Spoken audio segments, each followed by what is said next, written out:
은혜 받으실 말씀은 시편 73편입니다.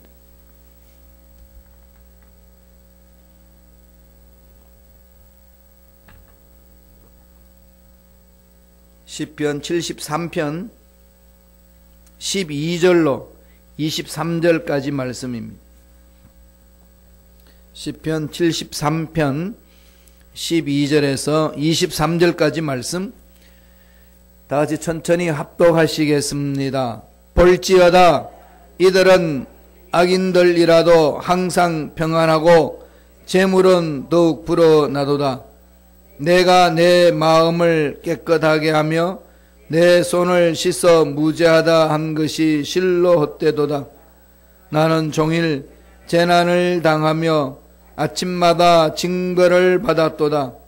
내가 만일 스스로 이러기를 내가 그들처럼 말라리라 하였더라면 나는 주의 아들들의 세대에 대하여 악행을 행하였으리다.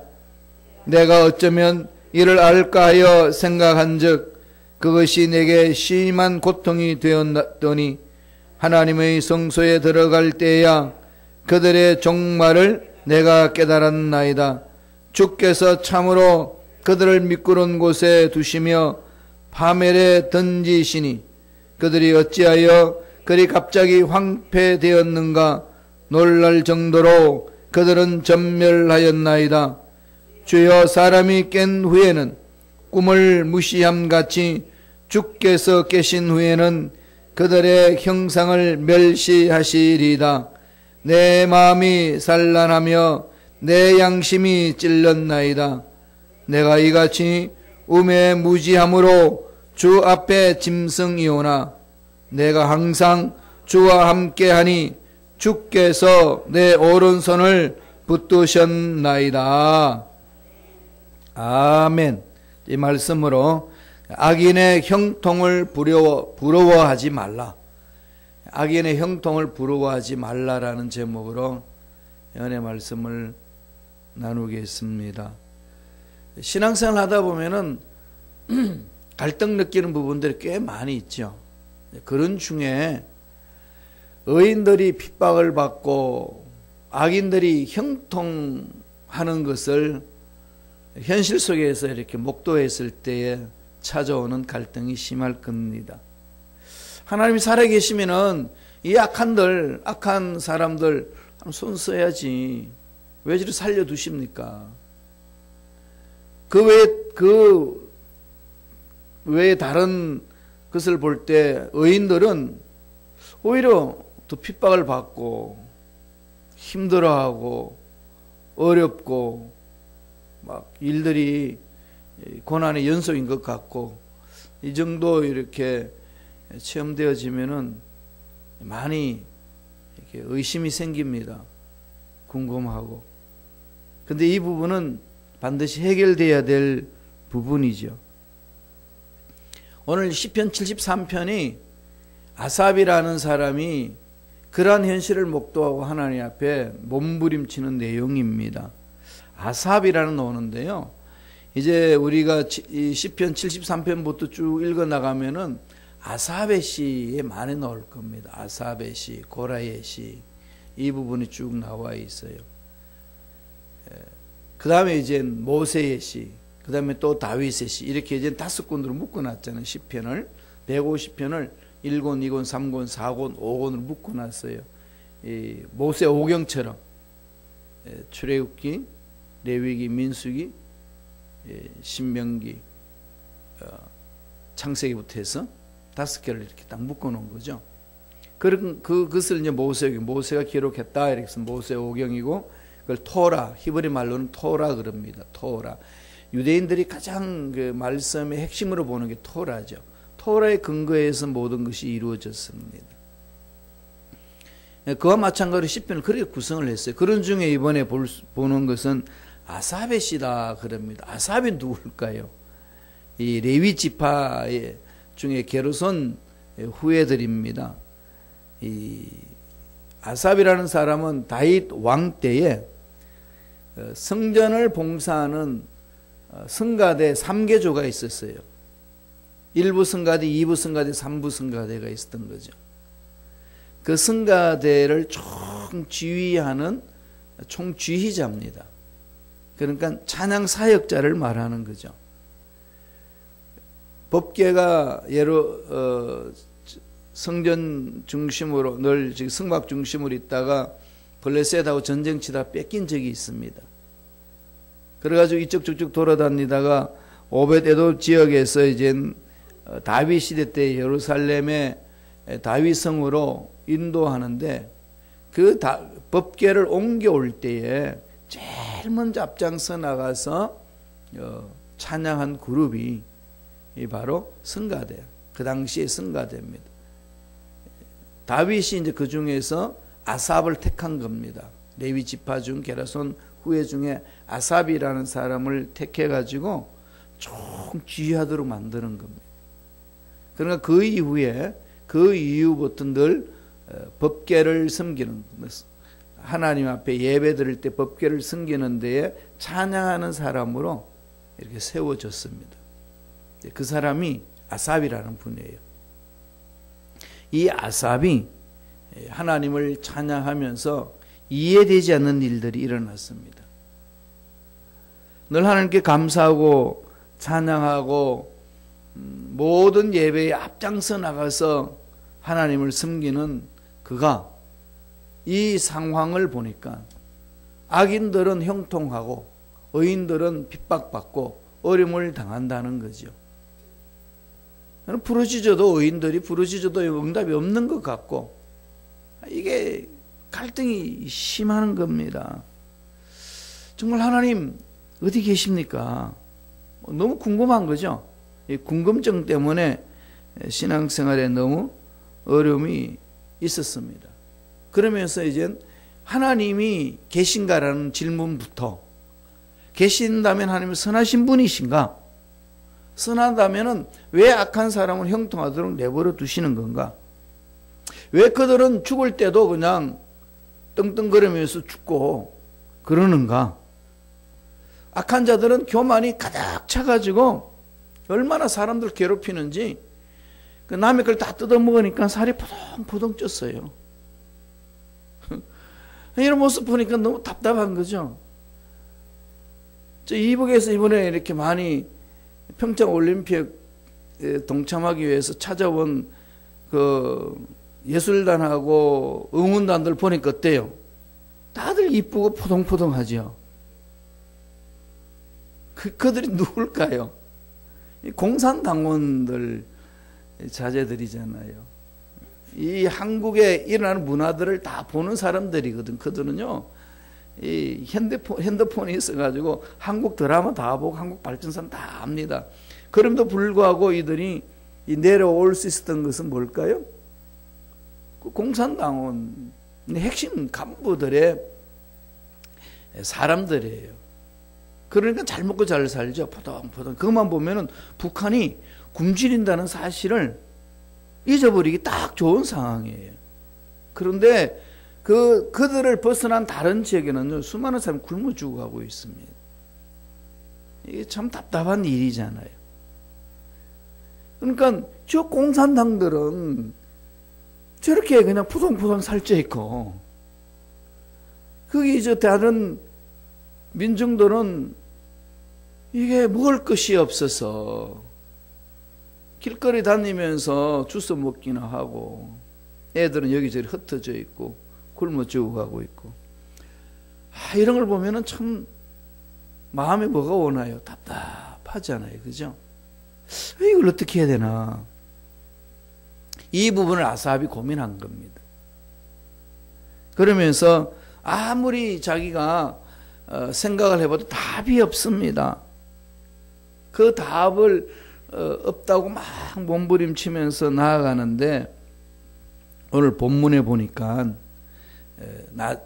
아삽이 답을 찾아냅니다. 그러면서 처음에는 질문과 그다음에 질문에 대해서 답이 없으니까 고통스러운 모습과, 살아계신 하나님이 계신다면 이럴 수가 있습니까? 하나님 정말 선하십니까? 막 엎조리다가 답이 있네 이러면서 시를 지어놓은 것이 시편 73편이에요. 그 아삽이 고민하는 것 중에 아삽이 찾은 답이 있어요. 18절 19절이 있습니다. 한번 읽어보실까요? 다 같이 시편 73편 18절과 19절 다 같이 읽겠습니다. 주께서 참으로 그들을 미끄러운 곳에 두시며 파멸에 던지시니 그들이 어찌하여 그리 갑자기 황폐되었는가. 놀랄 정도로 그들은 전멸하였나이다. 뭐라고 이야기하는 거죠? 악인의 형통은 하나님께서 잠깐 버려두는 것이라는 거죠. 악인의 형통은 지속적인 것이 아니라 잠깐이다. 이게 지속되는 줄 알았더니 잠깐이라는 거죠. 물론 이게 하나님 시간 내에 있습니다. 베드로도 나중에 그 고백을 하잖아요.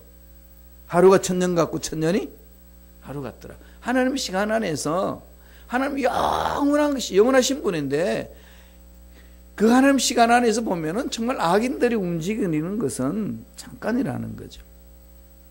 이런 해답을 찾아요. 그러면서 하는 얘기가 미끄러운 곳에 두시고 파멸에 던져버리신다는 거죠. 어찌하여 갑자기 그렇게 황폐하게 되느냐? 갑자기 그렇게 멸망받을 수 있느냐? 이런 얘기입니다.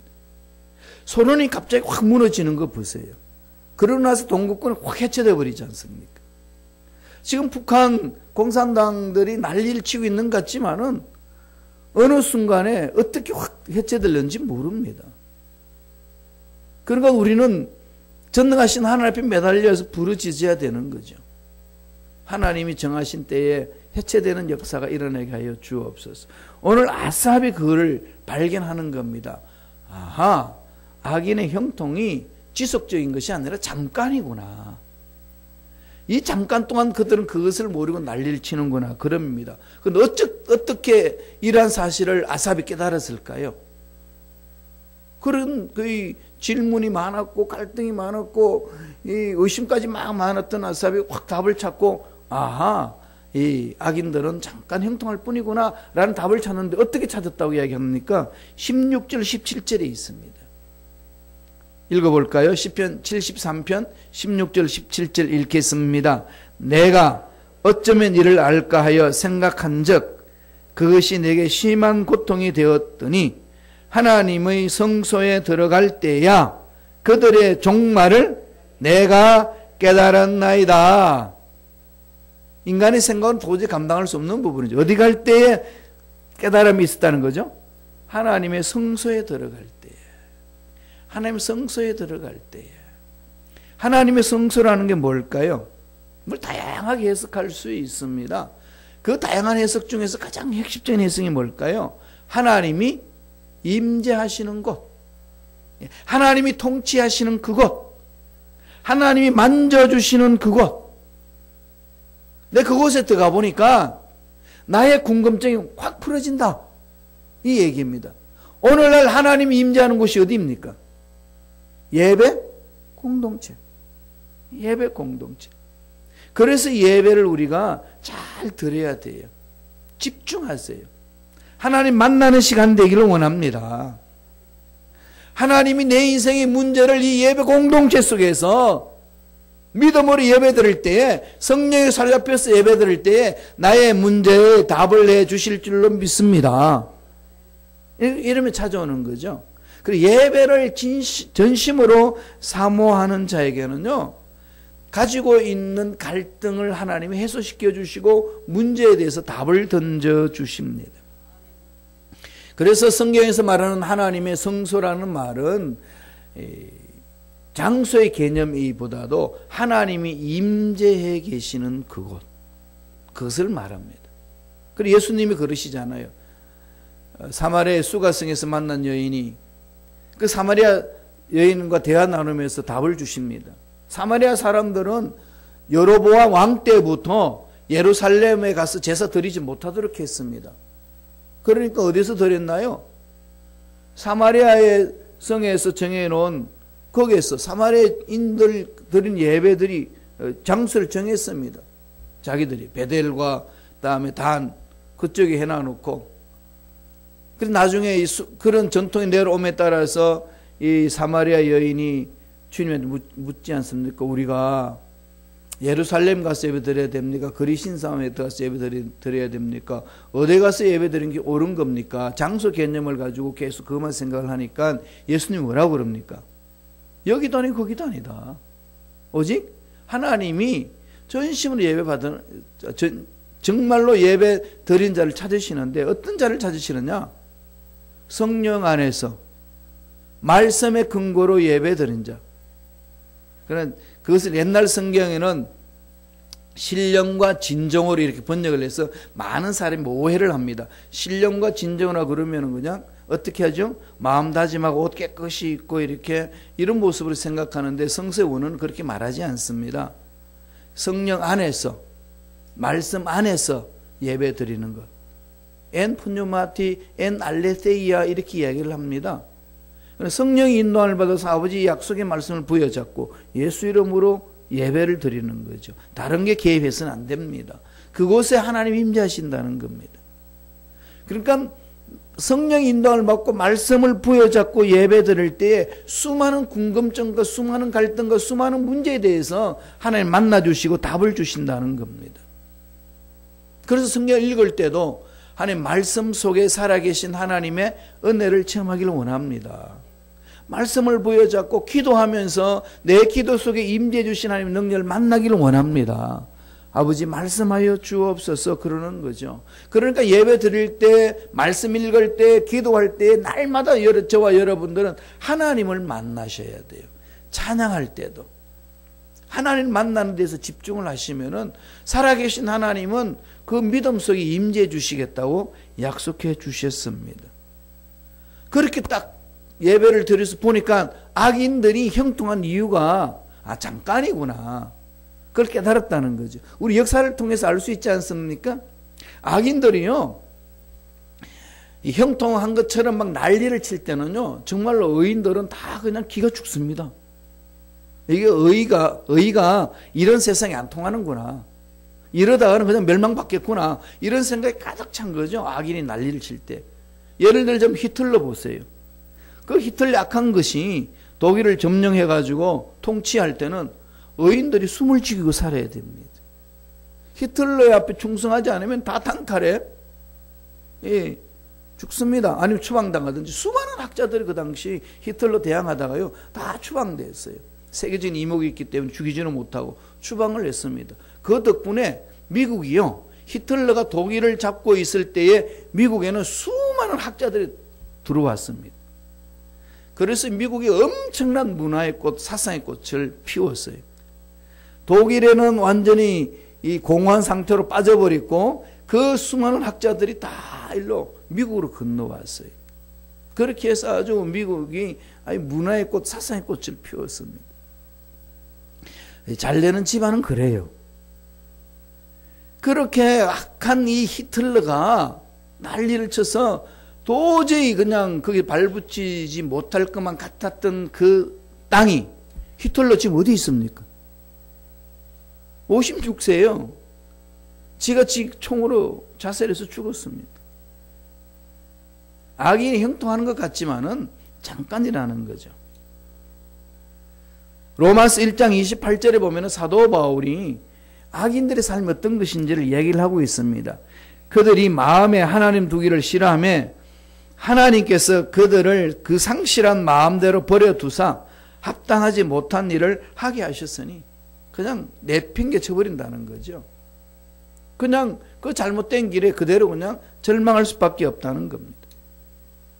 현실적으로 악인들이 핍박받고 의인들이 핍박받고 악인이 난리치는 그런 상황이 주어진다 할지라도 악인의 형통함은 잠깐이다. 이걸 잊지 말라는 겁니다. 때가 되면 하나님은 악인들은 다 멸하고 하나님의 계획 속에서 의인들을 멋지게 정말로 행복한 삶을 살아갈 수 있도록 반드시 인도해 주실 줄로 믿습니다. 이런 부분을 아삽이 깨달았다는 거죠. 두 번째, 그러면 의인들의 고난받는 것은 왜 그러냐는 거죠. 좋아, 악인들은 순간적으로 이 형통이 잠깐으로 그러지만 그럼 의인은 이 부분도 다 문제가 생깁니다. 왜 그럴까요? 오늘 아삽이 이렇게 고백하자는 14절 볼까요? 14절. 시편 73편 14절입니다. 나는 종일 재난을 당하며 아침마다 징벌을 받았도다. 고난이죠. 고난이 연속입니다. 어려운 거예요. 힘든 거죠. 사실 여러분 새벽 예배 나오는 것만 해도 잠과 얼마나 싸웁니까? 침대와 싸우잖아요. 막 일어났는데 그냥 좀 더 잤으면 좋겠다. 그런 침대를 팍 박차고 나오기까지는 그게 이제 습관화된 사람은 자연스럽게 좋은데 그래도 아직까지 잠이 필요한 사람은 침대가 당기면 거의 그냥 사로잡혀요. 하나의 하나님을 만나러 가는 과정 속에서도 이 육체가 당기는 것하고 싸우는 그런 이 고통스러운 일이 있지 않습니까? 이게 삶으로 펼쳐질 때는 어떻습니까? 참 이런 말할 수 없는 하나님 올바로 서고자 하는 자에게 핍박이 심한다는 사실을 느낄 때는 너무 고통스러워. 왜 그러냐는 거죠. 오늘 이 아삽도 그러지 않습니까? 종일 재난을 당하며 아침마다 징벌을 받았도다. 고난을 헤쳐나가는 그것이 아침마다 경험한다는 거죠. 그런데 그걸 경험하면서 아삽이 깨달은 것은 하나님 앞에 더 매달린다는 거죠. 문제가 있고 고난이 있으니까 이게 뭔가 막 찾아나가려고 막 몸부림치는 그 모습을 발견합니다. 그러면서 아삽이 깨달은 것은 의인의 고난은 하나님의 사랑이다. 이 결론을 내립니다. 하나님이 예비하신 복을 듬뿍 체험하도록 하기 위하여서 이런 고난 저런 고난을 통하여서 나를 훈련시키시는구나 라는 사실을 깨닫는 거죠. 그러면서 말하기를 의인의 고난은 하나님의 사랑이다. 그렇게 이야기를 합니다. 73편 23절 24절을 볼까요? 다 같이 한 목소리로 23절과 24절 다 같이 읽겠습니다. 내가 항상 주와 함께하니 주께서 내 오른손을 붙드셨나이다. 주의 교훈으로 나를 인도하시고 후에는 영광으로 나를 영접하시리니 하나님이 그 영광의 멸류관을 주시기 위하여서 이런 고난의 과정을 겪게 하시는구나. 그러니까 의인이 당하는 고난은 이 동굴 속에서 당하는 고난이 아니고 터널 속에서 당하는 그런 고난이라는 겁니다. 동굴은 막혔기 때문에 뚫릴 길이 안 보입니다. 그럼 터널은 어떡하죠? 나오는 길이 있습니다. 찬찬히 가다 보면은 길이 뚫려 있는 거죠. 그래서 그 과정 속에서 뭘 배우느냐? 찌꺼기들을 다 던져버리고 죄악들을 단절해버리고 하나님 앞에 매달리도록 만들어 주신다는 거죠. 하나님이 예배하신 복을 탐복 체험할 수 있는 그릇으로 만드신다는 겁니다. 그래서 결국은 후에는 어떻게 한다고 이야기합니까? 영광으로 나를 영접하신다. 하나님의 사랑이 이러셨구나. 의인은 그것을 깨닫는다는 거죠. 그렇기 때문에 의인들은 하나님의 자녀들이기 때문에 당연히 잘못된 것에 징계가 있고 하나님의 복을 받기 위해서 그릇을 만드는 훈련이 있고 그건 고난의 연속이 이어질 수 있다는 겁니다. 이걸 이상하게 여기지 말라라고 그렇게 성서는 우리에게 권면합니다. 아삽이 그것을 깨닫고 하나님을 찬양하는 거예요. 히브리서 기자도 그것을 이야기를 합니다. 히브리서 12장 5절 6절 한번 보겠습니다. 다 같이 한 목소리 읽겠습니다. 또 아들들에게 권하는 것 같이 너에게 권면하신 말씀도 잊었도다. 일러서되 내 아들아 주의 징계하심을 경히 여기지 말며 그에게 꾸지람을 받을 때에 낙심하지 말라. 주께서 그 사랑하시는 자를 징계하시고 그가 받아들이시는 아들마다 채찍질하심이라. 왜요? 아버지가 자녀를 사랑하니까. 잘못된 길을 그냥 두고 볼 수 없다는 거죠. 이 모양 저 모양으로 하나님이 흔들고 올바른 길로 가게 하신다는 겁니다. 목사님이 막 설교를 할 때 그 설교 내용이 가슴을 팍팍 칠 때 있습니다. 가슴을 막 휘럽할 때도 있어요. 그럴 때마다 이상하게 생각하지 말라는 거예요. 저 목사님이 누구한테 무슨 말을 들어가지고 저렇게 말씀을 통해서 내 속을 뒤집냐, 이런 생각을 절대로 하지 말라는 겁니다. 하나님이 말씀을 통해 가지고 사랑하니까 그 심령 속에 비수같이 말씀이 꽂히게 한다는 거죠. 그러니까 그 말씀을 통해서 자신을 돌아보라는 거죠. 왜 그럴까요? 하나님 예비하신 복을 주시려고 그릇을 만들어 가는 거죠. 하나님 하시는 방법입니다. 최대의 것으로 주신다는 거죠. 최고의 것으로 주신다는 겁니다. 날마다 힘들고 어려울 때마다 자꾸 결심하세요. 하나님이 나에게 최고의 복을 주시기 위하여 그릇을 만들어 주시는 줄로 믿습니다. 저는 그렇게 생각하고 가겠습니다. 자꾸 이렇게 스스로 다짐하셔야 돼요. 말씀이 기록해놨기 때문에. 마지막으로 27절 28절 볼까요? 시편 73편 27절 28절입니다. 다 같이 한 목소리 읽습니다. 무릇 주를 멀리하는 자는 망하리니 음녀같이 주를 떠난 자를 주께서 다 멸하셨나이다. 하나님께 가까이함이 내게 복이라. 내가 주 야훼를 나의 피난처로 삼아 주의 모든 행적을 전파하리다. 아삽이 그런 영감을 받은 거죠. 어디 갔어요? 예배 드릴 때. 찬양하며 예배 드리니까 악인의 형통은 잠깐이구나. 그것 때문에 내가 그냥 마음 조아리면서 결할 필요 없구나. 그럼 의인의 고통은 뭐냐? 하나님이 나에게 의인들에게 복을 주시기 위해서 훈련시키는 과정이구나. 결국 의인의 고난은 사랑이구나. 하나님의 사랑이구나 라는 사실을 깨닫습니다. 그러면서 결론을 내리지 않습니까? 하나님을 떠나지 마라. 늘 하나님께 집중해라. 곧 하나님이 때가 되면 예비하신 놀라운 복으로 채워주신다. 이것을 우리에게 말씀하고 있습니다. 하나님 만나는 자 되시길 바랍니다.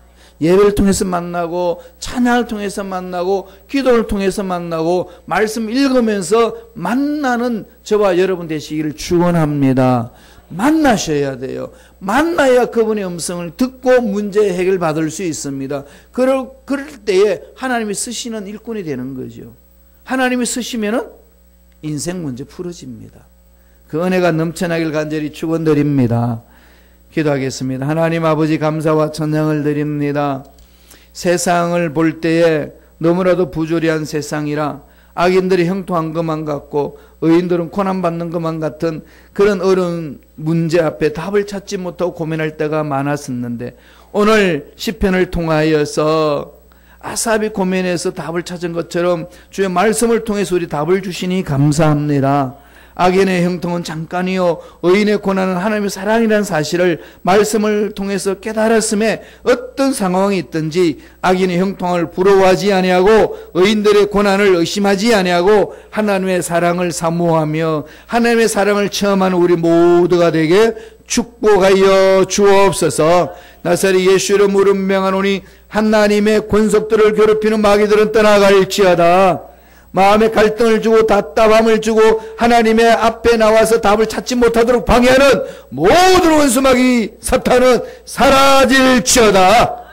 앞날의 문제는 해결되는 역사 일어날지어다. 주여 우리를 사용하여 주옵소서. 주여 우리 가정 우리 개인 사업 직장 섬기는 교회를 사용하여 주셔서 하나님의 위대하신 일들을 이루어 주시옵소서. 은혜 감사의 견 예물 드립니다. 예물 드린 손길 기억해 주시고 30배 60배 100배 1000배 만배 복을 받아 누리는 믿음의 일꾼들의 손길 되게 역사하여 주옵소서. 감사하고 예수님의 이름으로 축복하며 기도드리옵나이다. 아멘.